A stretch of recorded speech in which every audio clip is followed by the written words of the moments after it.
Hello and welcome back to the F to F. We're streaming live from Cockatoo Island in Sydney, where the sun is about to set, but the sun never sets on the Rabobank world, and we welcome our colleagues waking up in Europe, and hopefully it worked by this hour, to be frank. I'm joined now by one of our speakers from the main stage this afternoon, Lisa Martin, the Head of Sustainability from Sanford. Thanks for joining us, Lisa. No problem.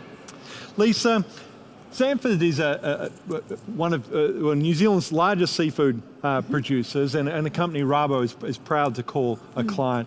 You were talking about implementing change in a time of a changing seascape. And I was really taken by your opening presentation featured a young girl called Charlie, the daughter of the captains of one of your ships, and a third generation Kiwi farmer. Why is Charlie important to your story and what you're trying to do as a company? I think really Charlie's important because it's really a symbol of our commitment to sustainability and to be here for the long haul. So I guess it's that message around taking responsibility for leaving the planet in a better place that it's currently in, and thinking about future-proofing how we do business, making sure that the growth that we do as a business is sustainable for the younger generation, for sure. Yep. And you're a company of some age and experience, 137 years. That's right. Listed as a New Zealand company. Does that give you additional perspective on the long-term priorities of the company? It absolutely does. I mean, we've been through a transformational journey, going from high volume, low value, very much to adding value and reducing the volumes and being really responsible in terms of how we make decisions and what we do to be here for the long haul. So absolutely it does. What it has done is help to inform that journey, and I guess we have been quite bold in terms of challenging the traditional business model, moving beyond food, for example. Yep. So tell us a little bit about the changes on multiple fronts you have, because that's one of the things that struck me about your presentation. It wasn't just changes impacting the employees or the customers, it was on so many fronts. Sure. I think really it's been a real journey for us, and it has required us to challenge our traditional thinking. So the first thing really that we've done is moving beyond food. Yep. So traditionally we were a seafood company, and now we've moved into the fields of cosmeceuticals, nutraceuticals, very high value areas, require a lot of investment around innovation and value add, I guess, from our perspective. Yep. Also the diversity of our business. So we don't focus on one species, one type of operation. So we do deep sea fishing, inshore fishing, aquaculture, both salmon and mussels, and they've been all big changes. And then just the way we've changed the culture as a business as well to accommodate striving for excellence and a real vision to be the best seafood company in the world. Yep. And you read out a lovely commitment or purpose that the company has, which is to share the natural goodness of the oceans with uncompromising care. Tell us about some of the changes you've made to live up to that promise.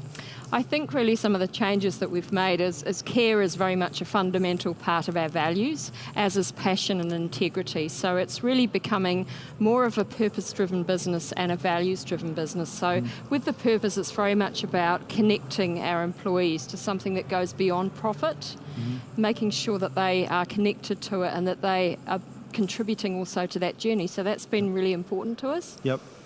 And you talked a lot about actually some of your efforts to build engagement with your employees, but also bringing in youth panels to discuss what was important to them. Was that quite insightful for the company to hear that feedback? Absolutely, yeah. So it was incredibly insightful. It really showed us the importance of being a values and purpose-driven business. It showed us that really we were going to be held to account and that we needed to really take into account those views because they were going to be future employees, investors, interested members of the public, customers to us. So it would be naive of us to think that we could get inside their heads and second guess what's important to them. And I think really that whole concept of care just came through so strongly. And I think it was a bit of an eye-opener maybe to some of our senior management as well, just to get that perspective. And from the youth perspective, it was really valuable for them because they felt that their opinion mattered. Yes. And that we were really interested in doing the right thing for sure. Yep.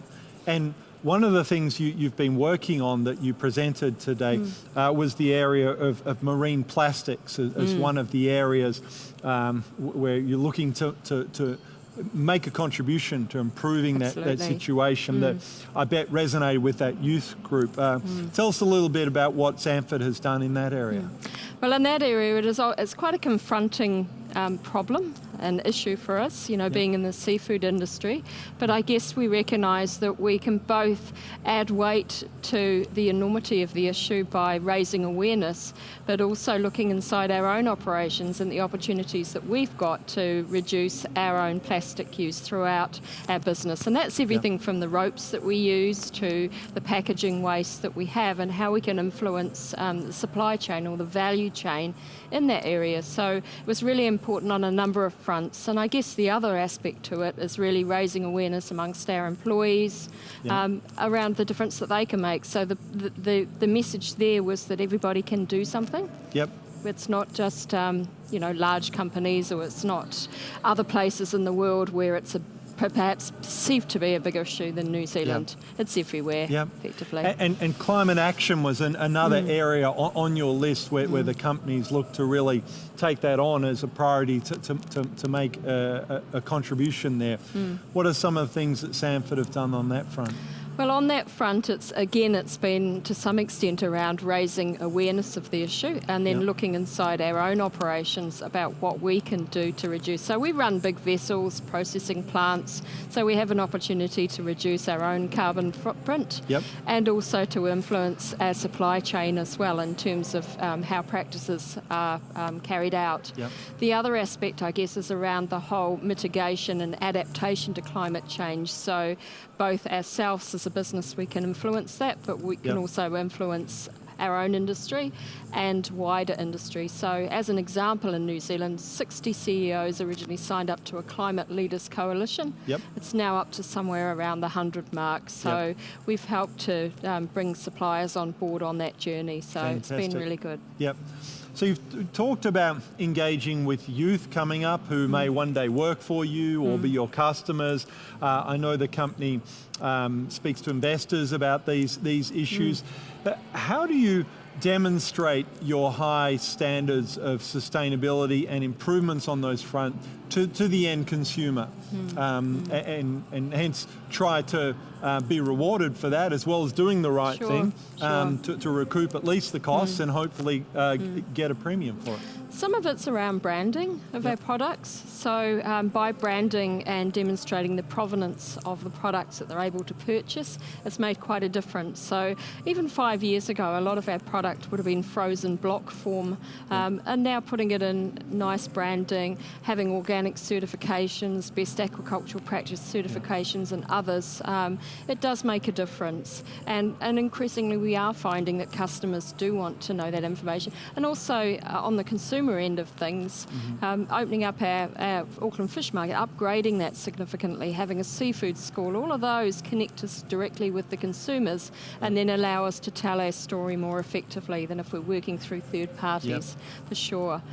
That's fascinating. So it's moving closer to a branded product, perhaps a prepared product out of wholesale markets is a key to unlocking that value downstream and getting customer recognition. Absolutely, but obviously you need to have the credentials to do that. So it's not a case of putting your product in a fancy box. It's ensuring that you have all the systems and processes in place that reflect what what it is you're wanting to achieve. So for sure. And Lisa, something we've discussed today with a few of the guests is that the challenge of sustainability and good supply chains and stories of provenance is when the consumer eats the product, it's not self-evident. They can't tell when they eat it, it was produced in an environmentally sustainable way from a fantastic waterway in New Zealand. So trust becomes very important. Oh, it does. How do you go about building that trust with the consumer as a company? Sure. I think a lot of that is around information flow and transparency. So for us, we invest a lot of time and effort into providing information, Yep. whether it's through something like our integrated annual report or through the information that we have on our Yep. website. Yep. All of those are ways that we can do it. And then even things like through our seafood school, Yep. consumers coming through there and being able to sort of see and have the story, and our head chef talking about the provenance of the products that he's Yep. actually, teaching them how to cook, Yep. basically. Yep. Yeah. Wonderful. Well, it's a great story, and a company making really solid progress and setting high standards. And I think it's a great seafood story. It's a great New Zealand story too, because many companies and producers will are tackling this challenge, and it's a good example of how you can build trust and recoup some of the value from that downstream, as well as doing the right thing fundamentally. Yep. Definitely feels like the right thing, and I think the sense of pride that we all feel as employees of Sanford will stand us in good stead for the long haul. You know, it's not an easy industry to be in. Yep. So, you know, I'm proud of what we've achieved so far, but it's a journey. Yep. We've got further to go. Yep. Yeah, for sure. Lisa, thank you so much for joining right, no us here problem at today all. at FTF and sharing your story and Sanford's story.